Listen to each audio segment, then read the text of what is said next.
চ্যানেলে নতুন হয়ে থাকেন তাহলে এখনই সাবস্ক্রাইব করুন আর সবার আগে আমাদের আপডেটগুলো পেতে পাশের বেল আইকনে ক্লিক করুন। আর এই ভিডিওটি যদি আপনার কাছে ভালো লেগে থাকে তাহলে এখনই লাইক দিন। সম্পর্কে সামান্যতম পরিমাণ জায়গা করে দেয় কারো অন্তরে যদি আমার নবীর জায়গা হয়, আমি আল্লাহ পাক জানিয়ে দিলাম যে আমার নবীকে ভালোবাসবে, আমি আল্লাহ তাকে ভালোবাসবো। যে আমার নবীকে সাহায্য করবে, আমি আল্লাহ তাকে সাহায্য করব। যে আমার নবীকে মহব্বত করবে, আমি আল্লাহ তাকে মহব্বত করব। আমি আল্লাহ পাক জানিয়ে দিলাম যে আমার নবীকে জায়গা দেবে, যে আমার রাসূলকে জায়গা দেবে, তার হৃদয়ে, তার অন্তরে, তার মনের মণিকোঠায়, যার অন্তরে, যার হৃদয়ে আমার রাসূল জায়গা পাবে, আমি আল্লাহ পাক খুশি হয়ে ওই ব্যক্তির জায়গা আমি আমার তৈরি করা দয়ার জান্নাতে দেব। যদি বলা যাবে না, সেই নবীকে নিয়ে আমি আপনাদের কাছে খুব সংক্ষিপ্ত কিছু তথ্য, যেগুলো অত্যন্ত গুরুত্বপূর্ণ। নবী দিবসের মাস হিসাবে আপনারা রাসূল সম্পর্কে অনেক তথ্য এই যাবৎ পর্যন্ত শুনেছেন, বহু তথ্য শুনেছেন। নবী পাকের জন্ম, একটা বিষয় আরেকটু ক্লিয়ার করা দরকার। আমরা সবাই এখানে যারা আছি নবীকে ভালোবাসি, তাই কারা কারা নবীকে ভালোবাসেন একটু হাত তুলে দেখান। কিন্তু একচেটিয়া নবীকে ভালোবাসে। তাহলে নবীকে যারা ভালোবাসে, নবী যেটা পছন্দ করে সেটাকেও সবাই ভালোবাসে, বাসে না বাসে না? নবীকে যারা ভালোবাসে, নবী যেটাকে ভালোবাসে সেটাকেও তো তারা ভালোবাসবে। সবাই মিলে বলেন, তাহলে আমার নবী গুছিয়ে বসা ভালোবাসতেন। কি করে বসা? আমার নবী গুছিয়ে বসা ভালোবাসতেন। আমরাও সবাই ভালোবাসবো তো নাকি? তাহলে কি নতুন করে বলতে হবে একটু গুছিয়ে নেওয়া যাবে? যে এই ফাঁকা জায়গাগুলো পূরণ করে একটু গুছিয়ে নেওয়া, এটা আমার নবী ভালোবাসতেন। আমি ভালোবাসি না, আমার নবী ভালোবাসতেন।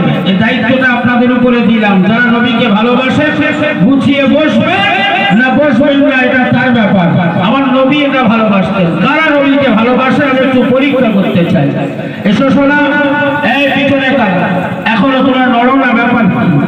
নড়ে আগিয়ে এসো, আগিয়ে এসো। সামনে এখানে আরো এক দুজন বসবে, এই জায়গাটা ফাঁকা, এখানে এক দুজন আরো বসার জায়গা একটু ফাঁকা আছে বাবা, একটু আগিয়ে এসো। এসো শোনা, এসো। আল্লাহ খুশি হবে, আল্লাহ খুশি হবে। বাবাজি, আমি আমার রাসূল সম্পর্কে যে বিষয়টা জানতে চাইবো বলেছিলাম, আজ খাজা গরিবে নওয়াজের স্মরণে ইসালে সওয়াব, খাজা বাবার নামে ইসালে সওয়াব। খাজা বাবা মারা গেছেন, তাই খাজা গরিবে নওয়াজের নামে ইসালে সওয়াব। আমাদের কাছ থেকে রিসেন্টলি আমাদের পীর মরহুম আল্লামা কালিমুল্লাহ সিদ্দিকী রহমতুল্লাহ আলাইহি হুজুর আমাদের কাছ থেকে বিদায় নিয়েছেন। হুজুরদের নামে অনেক সওয়াব রেসানি হয়েছে, হচ্ছে এবং আরো হবে। হবে না? হবে না? অধিকাংশ সওয়াব রেসানির মাহফিলগুলো মৃত্যু দিবস কেন্দ্র করে অনুষ্ঠিত হয়, তাই কিনা বলেন? দাদা হুজুর কেবলার সওয়াব রেসানি হয়, 5 হুজুর কেবলার সওয়াব রেসানি হয়, খাজা গরিবে নওয়াজের সওয়াব রেসানি আজ হচ্ছে। এরকম হাজার হাজার জায়গায়, কোটি কোটি জায়গায় হয়।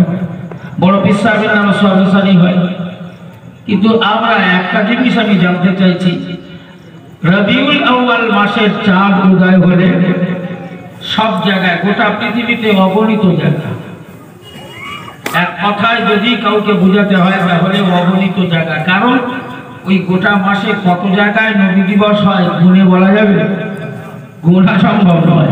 তাই এক কথায় অগণিত জায়গায় নবী দিবস হয়, নবীর জন্ম দিবস হয়, নবীর আগমন দিবস হয়, নবীর জন্ম দিবস। আচ্ছা আপনি বলেন, নবীর জন্ম দিবস সব জায়গায় হয়, নবীর মৃত্যু দিবস হয়? জোরে বলে, নবীর মৃত্যু দিবস হয়। নবীর জন্ম দিবস যখন সবাই মিলে পালন করছি, তো মৃত্যু দিবস করার দরকার আছে না? কথা বলেন, এই মৃত্যু দিবস করার দরকার আছে না? বলে কি মনে মনে বলবা মূল সাহেবের একটা করে বসে, আর একটা কি করে বাগানো যায় লাইন করছে, কি জন্মদিবস হচ্ছে, মৃত্যু দিবস হয় না, মানে আরেকটা করবে, একটা দাওয়াত নিয়ে বসে আরেকটা নেবে, তাহলে আরেকদিন হবে। কেউ কেউ বলছে যে নবীর জন্ম আর মৃত্যু একই দিন, যেদিনে নবী এসেছিলেন সেই দিনেই আবার বিদায় নিয়েছেন, একই তারিখ, একই বার, একই দিন। তো সেই জন্য জন্ম আর মৃত্যু দুটো একসাথেই হয়। আপনারা কি বলেন, ভাই ভাই কি তাই হয়? কিন্তু আমার কাছে তো মনে হচ্ছে না। আমার কাছে যদি উত্তর খড়গাছিরা আরেকটা জলসা করে যে নবীর মৃত্যু দিবস, তাহলে মনে হয় আরেকটা দাওয়াত পাওয়া যায়। যেমন করে আপনারা সবাই মিলে জবান খুলে বললেন যে নবীর মৃত্যু দিবস করা দরকার আছে, প্রয়োজন আছে, ঠিক তেমনি করে আবার একবার আপনাদের কণ্ঠ আমি শুনতে চাইব। সবাই এক বাক্যে কণ্ঠর আওয়াজ আমাকে দেবেন, একজনেরও কণ্ঠ যেন বাদ না যায়। আমি আপনাদের কাছে জিজ্ঞাসা করছি, জানতে চাইছি, সবাই মিলে চিৎকার করে বলবেন যে বিশ্ব নবী, আখিরি জামানার রাসূল, আমার নবী, আপনার নবী, আমাদের নেতা, আমাদের নবী, জিন্দা নবী না মুর্দা নবী? এই জোরে বলেন, জিন্দা নবী না মুর্দা নবী? হায়াতুন নবী না মওতুন নবী? তাহলে যে নবী হায়াতুন নবী তার মৃত্যু দিবস হয়, তাহলে এক্ষুনি যে বললেন হ্যাঁ হওয়ার দরকার আছে, হ্যাঁ এক্ষুনি তো সবাই বলে যে হ্যাঁ হওয়ার দরকার, আবার তখনই বলছো না, তাহলে এটা বুঝে ওঠা বুঝতে পারে। আমি যে কায়দায় ফেলেছিলাম আপনাদের, ওই কায়দা থেকে বেরিয়ে আসতে পারে, তাই হোলি বলছো যখন হ্যাঁ হোলি হতে পারে। একটা ছোট্ট কথা বলি, শোনো, ইসলাম এত সূক্ষ্ম, প্রত্যেকটা মানুষকে কি মেথড আর কি বাদশা, প্রত্যেকটা মানুষকে ইসলাম স্বাধীনতা দিয়েছে। চলে বলুন সুবহানাল্লাহ। যা অন্য কোন জাতি, অন্য কোন ধর্ম যা দিতে পারেনি, আমাদের সেই অধিকার স্বয়ং আমার রাসূলুল্লাহ দিয়ে গেছেন। জোরে বলুন সুবহানাল্লাহ। জোরে বলা যাবে না? আপনারা শুনলে অবাক হবেন। ইসলামের দ্বিতীয় খলিফা, ইসলামের দ্বিতীয় খলিফা খাত্তাবের বেটা কে গো? জোরে বলে। ওমরের নাম শুনলে গায়ের লোমগুলো খারাপ হয় না?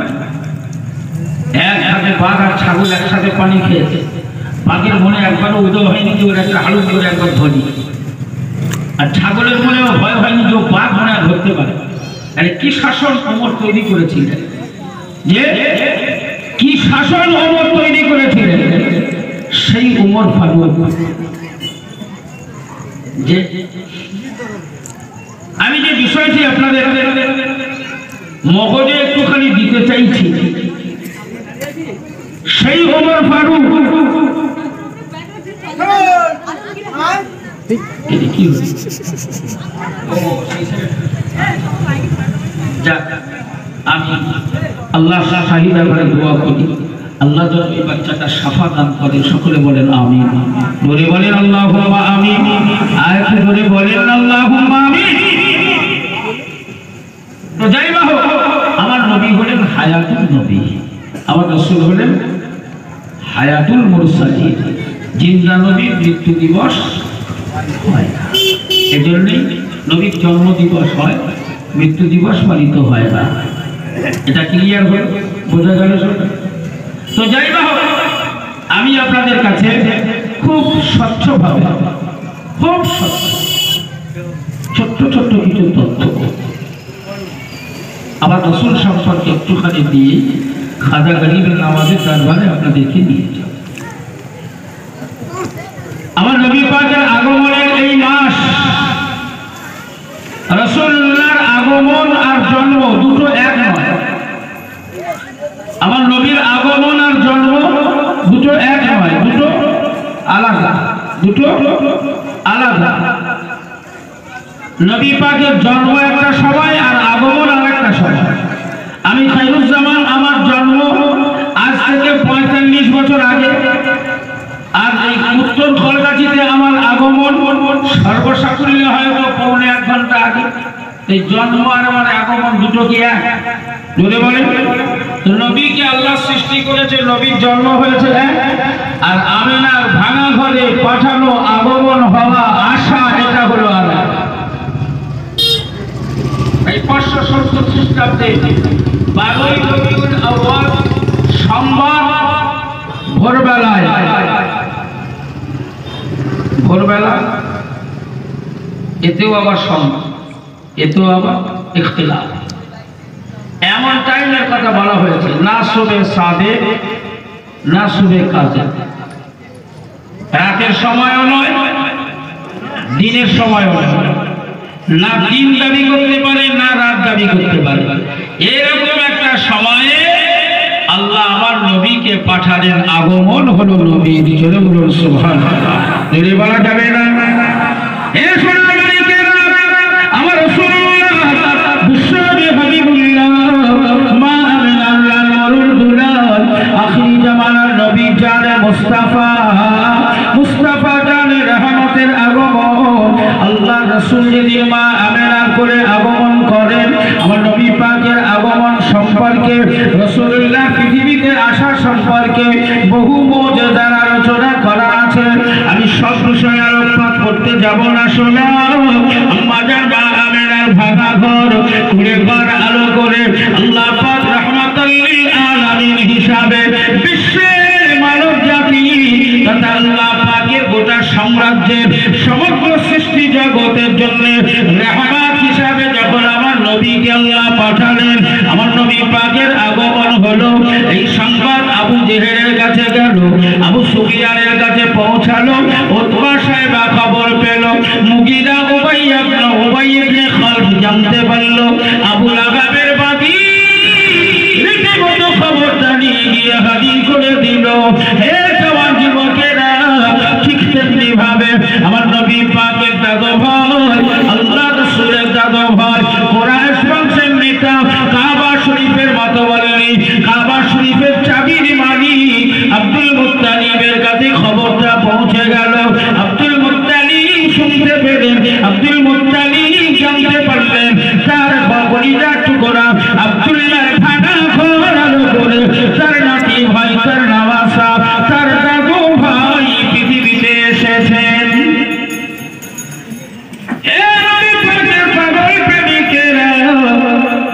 আব্দুল মুত্তালিব যখন এই খবরটা পেলেন, খবর পাওয়ার সাথে সাথে গুটি গুটি পায়ে হাঁটি করে আব্দুল মুত্তালিব এসে মা আমিনার ভাঙা ঘরের দরওয়াজায় দাঁড়ালেন। মা আমিনার ঘরের দরওয়াজায় দাঁড়িয়ে আব্দুল মুত্তালিব বললেন, ও মা আমিনা, ও মা আমিনা, আমিনা, আমিনা, আমার দাদু ভাইকে একটু আমার কোলে দাও না। আমি আমার কলিজা ফাটা জ্বালা যন্ত্রণা, আমার কলিজার টুকরা সোনার মানিককে হারানোর জ্বালা যন্ত্রণা, আমার দাদু ভাইকে কোলে নিয়ে একটু উপশম করি, আমার দাদু ভাইকে একটু বুকে জড়িয়ে ধরি, আদর করে মুখে চুমা দিই, আমার দাদু ভাইকে একটু আমার করে দাও।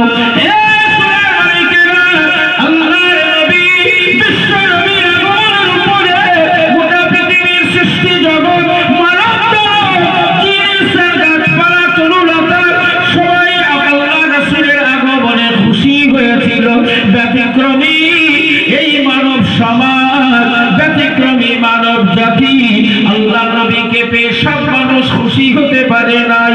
আল্লাহ রাসূলকে পেয়ে এক শ্রেণীর মানুষ খুশি হলো, আর এক শ্রেণীর মানুষ বেজার হলো, দুঃখ পেল।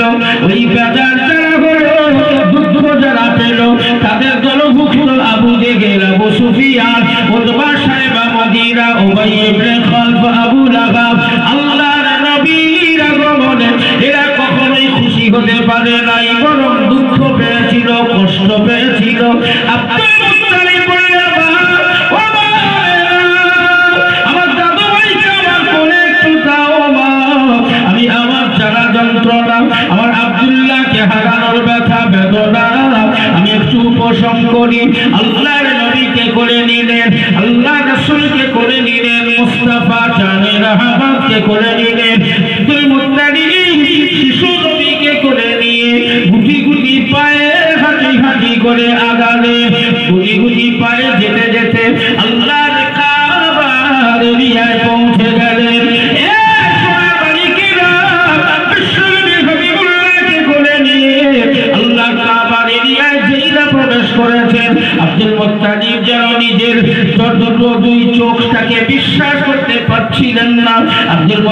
মুজাহিদ বলেন, আমি যেইরা কাবার এরিয়ায় প্রবেশ করেছি, আমি আমার দুই চর্ম চোখ দিয়ে দেখতে পেলাম আল্লাহর ঘর কাবা শরীফ যেন কাউকে সম্মান জানাতে চায়, আল্লাহর কাবা যেন কাউকে সেলুট জানাতে চায়, আল্লাহর কাবা যেন কাউকে ইজ্জত দিতে চায়, কারো জন্য যেন উৎসর্গ হতে চায়। আল্লাহর কাবার দিকে তাকিয়ে আমি অবাক হয়ে গেলাম। আল্লাহর কাবার এই দৃশ্য দেখে আমি অবাক হয়ে গিয়ে আমার বুকে জড়িয়ে ধরা, আমার আমার দাদু ভাইয়ের দিকে তাকাতে লাগলাম। আমি আব্দুল মুত্তালিব বুঝতে পারলাম আল্লাহর কাবা যাকে সম্মান জানাতে চায়, আল্লাহর কাবা যাকে ইজ্জত দিতে চায়, সে আর অন্য কেউ নয়, আমারই কোলে থাকা আমার দাদু ভাই। আমি আব্দুল মুত্তালিব লক্ষ্য করে দেখি আমার নাতি আমার নওয়াসা মুস্তাফা জানের হামাতের দিকে আল্লাহর কাবা ধরে গেছে, সে তার বডিটা ফেলে দিয়েছে। আমি আব্দুল মুত্তালিব লক্ষ্য করে দেখি আল্লাহর কাবা আমার দাদু ভাইয়ের কদমে যেন নিজেকে বিলিয়ে দিয়ে আল্লাহর কাবা যেন সিজদা দিচ্ছে। আর বলে বলা যাবে না। সেই নবীর আগমনে, সেই রসুলের উম্মত হিসাবে আজ আমরা সবাই উম্মতে মুহাম্মাদীর সাথে এখানে বসেছি। আমাদের তকদীর, আমাদের কপাল উম্মতে মুহাম্মাদী যে হয়েছে তার কপাল খুলেছে না খুলেছে? হ্যাঁ, জোরে বলেন। নবীর উম্মত যে হয়েছে তার কপাল খুলেছে না খুলেছে? আর নবীর শত্রুর খাতায় যে গেছে ওর কপাল, আবু জেহেল, আবু সুফিয়ান, উতবা, সাহেবা, উবাই ইবনে খালদ, মুগীরা, এদের কপাল খুলেছে। আবু বকর, ওমর, ওসমান, আলী, 3 মিনিট, এদের কপাল আল্লাহ খুলে দিয়েছে। জোরে বলুন সুবহানাল্লাহ।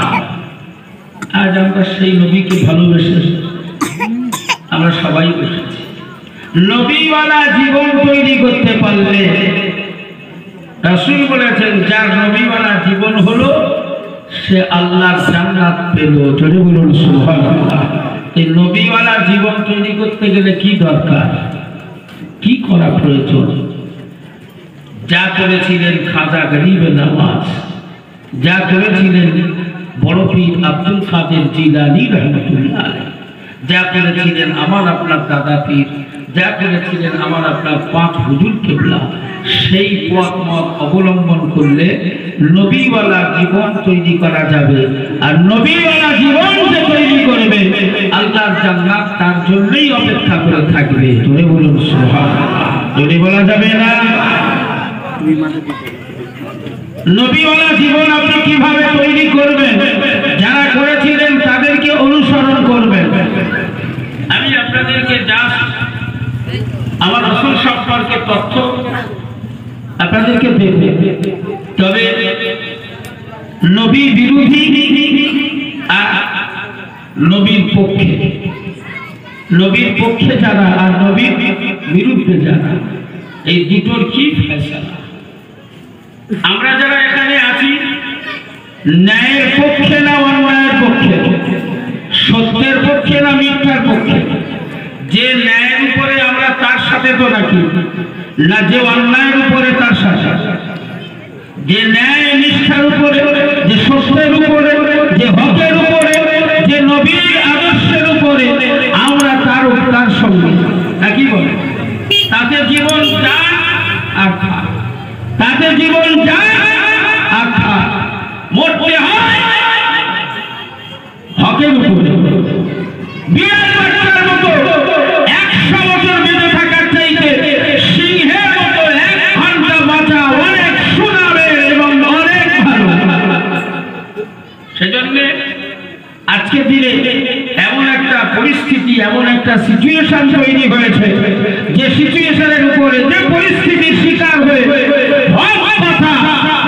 প্রত্যেকটা বাড়ি বৌমা তার ভাসুরদের নাম কোরআন শরীফের আয়াতগুলো যেভাবে মুখস্থ করা হয় তার চাইতেও বেশি মুখস্থ আছে, তারা বলতে পারে, কিন্তু বলার সাহস হয় না, ভাসুরদের নাম ধরতে পারে না। তাই আজ আলেমদের গলা